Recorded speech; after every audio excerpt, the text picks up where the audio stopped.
Hello and welcome student. आज आपण पाहणार आहोत growth of insurance business in India. म्हणजे भारतामध्ये इन्शुरन्स बिझनेस म्हणजे विमा व्यवसाय यांची वाढ कशा पद्धतीने झाली आहे ते आज आपण या ठिकाणी अभ्यासणार आहोत. भारतामध्ये असं दिसून आलं की विमा व्यवसाय हा फार जुना नाही आहे. तर भारतामध्ये सर्वसाधारण विमाचा व्यवसाय करणारी कंपनी 1907 स्थापन करण्यात आली. अगदी सुरुवातीला काय झालं की 1907 विमा व्यवसाय करण्याची संस्था स्थापन करण्यात आली आणि त्यानंतरच्या 10 वर्षामध्ये आणखी 4 नवीन कंपन्या विमा व्यवसाय करण्यासाठी स्थापन करण्यात आला.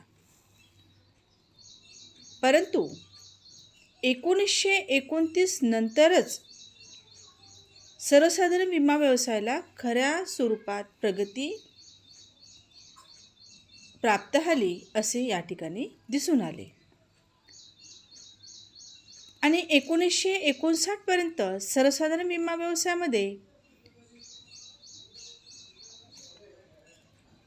एकूण 177 नोंदणीकृत विमा कंपन्या होत्या. 1959 पर्यंत किती होत्या? 177 नोंदणीकृत विमा कंपन्या होत्या. त्यातील 90 कंपन्या ह्या भारतीय होत्या तर 87 कंपन्या ह्या विदेशी होत्या.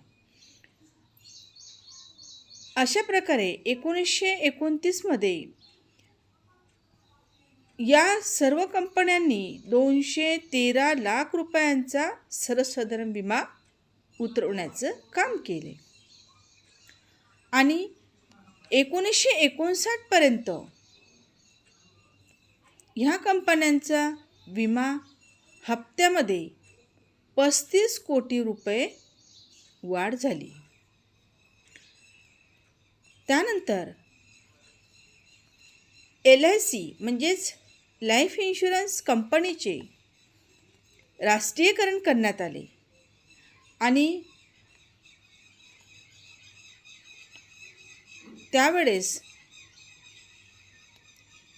ज्यावेळेस राष्ट्रीयकरण लाईफ इन्शुरन्सचे करण्यात आले तेव्हा GIC म्हणजेच सर्वसाधारण विम्याचे सुद्धा राष्ट्रीयकरण करण्यात यावं याकडे लक्ष वेधले गेले. परंतु 1967 पुन्हा एकदा सर्वसाधारण विमा व्यवसायाच्या राष्ट्रीयकरणाने पुन्हा जोर घेतला आणि तेव्हा सरकारने राष्ट्रीयकरण न करता विमा व्यवसायासाठी सामाजिक नियंत्रण प्रस्थापित केले आणि या विमा व्यवसाय करणाऱ्या कंपन्यांसाठी कोड ऑफ कंडक्ट म्हणजे आचारसंहिता निर्माण केली आणि या आचारसंहितेत काही प्रमाणात व्यवसायाला लाभ झाला.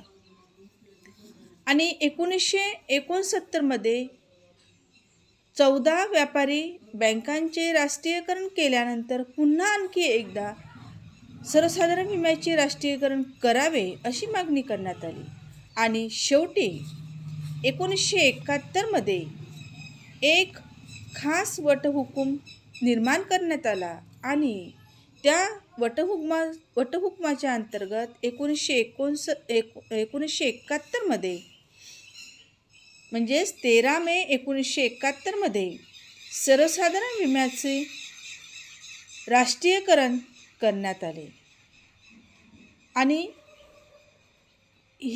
हे सर्वसाधारण विमा कंपन्या राष्ट्रीयकरणाची पहिली पायरी होती.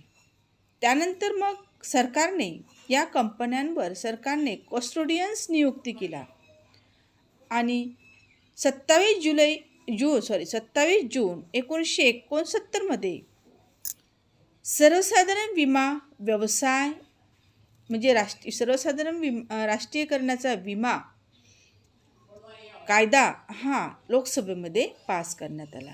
कधी केला? 27 जून 1971मध्ये सर्वसाधारण विमा व्यवसाय राष्ट्रीयकरणाचा कायदा या ठिकाणी पास करण्यात आला. मग या राष्ट्रीयकरणामध्ये एकूण 107 भारतीय विमा कंपन्यांचे राष्ट्रीयकरण करण्यात आले. त्यापैकी 63 कंपन्या ह्या भारतीय होत्या आणि 44 कंपन्या ह्या विदेशी कंपन्या होत्या.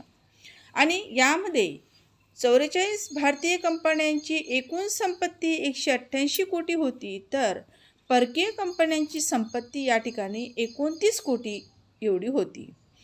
या कंपन्यांचे राष्ट्रीयकरण केल्यानंतर मग केंद्र सरकारने त्यांच्या भागधारकांना नुकसान भरपाई म्हणून 38.2 कोटी रुपये देण्याचे मान्य केले होते. आता या सर्व कंपन्यांचे राष्ट्रीयकरण केल्यानंतर एक महामंडळ नाही बनले, तर त्यासाठी 4 ग्रुप कंपन्या म्हणजे समूह कंपन्या स्थापन करण्यात आल्या. म्हणजे एक सर्व राष्ट्रीय कंपन्यांचे राष्ट्रीयकरण केल्यानंतर म्हणजे सर्व विमा व्यवसाय करणाऱ्या कंपन्यांचे राष्ट्रीयकरण केल्यानंतर एकच विमा मंडळ स्थापन करण्यात यायला पाहिजे होते, परंतु या ठिकाणी तसे न करता एकूण 4 ग्रुप समूह कंपन्या स्थापन करण्यात आल्या. त्यामध्ये पहिली ग्रुप कंपनी होती नॅशनल इन्शुरन्स कंपनी कोलकाता येथील. दुसरी होती United India Fire and General Insurance Company चेन्नईमधील होती. तर तिसरी ग्रुप इन्शुरन्स होती New India Insurance Company Mumbai येथील. तर चौथी Oriental Fire and General Insurance Company Navi Delhi येथील होती. अशा प्रकारे या कंपन्या देशातील 4 विभागातील प्रमुख कंपन्या म्हणून कार्य करत होत्या. आणि या सर्व कंपन्यांचे 4 कंपन्यांमध्ये विसर्जन करण्यात आले आणि ह्या 4ही कंपन्या एक दुय्यम कंपनी म्हणून आपापल्या नावावर राष्ट्रीय पातळीवर विमा व्यवसायाच्या कार्याला विमा व्यवसायाचे कार्य करू लागले. आता या सर्व समूह कंपन्यांच्या कार्यांवर देखरेख ठेवण्यासाठी सर्वसाधारण विमा महामंडळाची स्थापना करण्याचे ठरविले. आणि हे महामंडळ देशातील शिखर कंपनी म्हणून कार्य करेल असे सुद्धा धोरण आखण्यात आले. आणि सरतेशेवटी 1 जानेवारी 1973 रोजी सर्वसाधारण विमा महामंडळाची स्थापना करण्यात आली.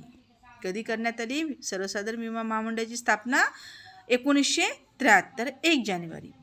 ही स्थापना भारतीय कंपनी ॲक्ट 1956 नुसार करण्यात आली.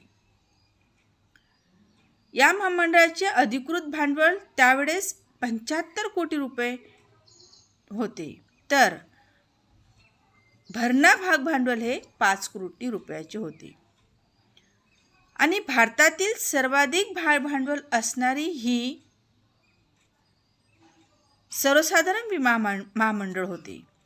आणि सर्व राष्ट्रीयकृत समूह विमा कंपन्यांचे भाग भांडवल याच महामंडळाने धारण केलेले होते. आणि सर्वसाधारण विमा महामंडळाची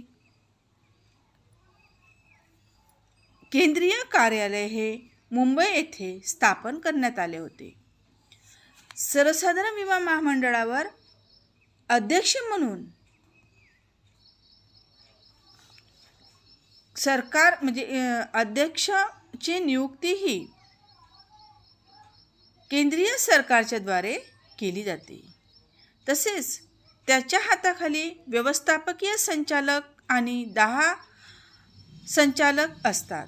त्यांची नेमणूक ही सुद्धा केंद्र सरकारच करते. आणि त्यांच्या हाताखाली सामान्य व्यवस्थापक आणि सामान्य सहाय्यक अधिकाऱ्यांची नियुक्तीसुद्धा ह्याच पद्धतीने केंद्र सरकारच्या माध्यमातून केली जाते. अशा प्रकारे वरील 4 दुय्यम कंपन्यांमध्ये प्रत्येक दुय्यम कंपनीत देखील व्यवस्थापन महामंडळाची नियुक्ती ही सुद्धा केंद्रीय सरकारद्वारेच केली जाते.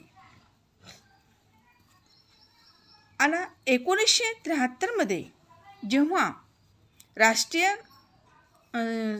1973मध्ये जेव्हा सर्वसाधारण विमा व्यवसायाचे राष्ट्रीयकरण झाले, तेव्हा विमा कंपन्यांनी मिळवलेले जी हप्ता राशी होती ती एकूण 158 कोटी रुपयाची होती. त्यात राष्ट्रीयकरणानंतर पुन्हा झपाट्याने वाढ होत गेली आणि अशा प्रकारे आज भारताच्या मिश्र अर्थव्यवस्थेमध्ये म्हणजे मिश्र अर्थव्यवस्थेचा भारताने अंगीकार केल्यामुळे जागतिकीकरणाच्या अनुरोधाने भारतातील आयुर्विमा आणि सर्वसाधारण विमा व्यवसायाचे जानेवारी 2000मध्ये पुन्हा खाजगीकरण करण्यात आले आणि सर्वसाधारण विमा महामंडळाची सर्वसाधारण विमा क्षेत्रातील मक्तेदारी या ठिकाणी संपुष्टात आली. अशा प्रकारे सध्या भारतातील विमा व्यवसायात प्रचंड स्पर्धा आज आपल्याला दिसून येत आहे. अशा प्रकारे आपल्या भारतामध्ये विमा व्यवसाय आज वाढीस लागल्याचे आपल्याला दिसून येते. तसेच या विमा व्यवसायाच्या द्वारे प्राप्त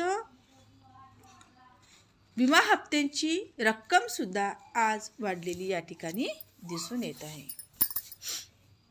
ओके.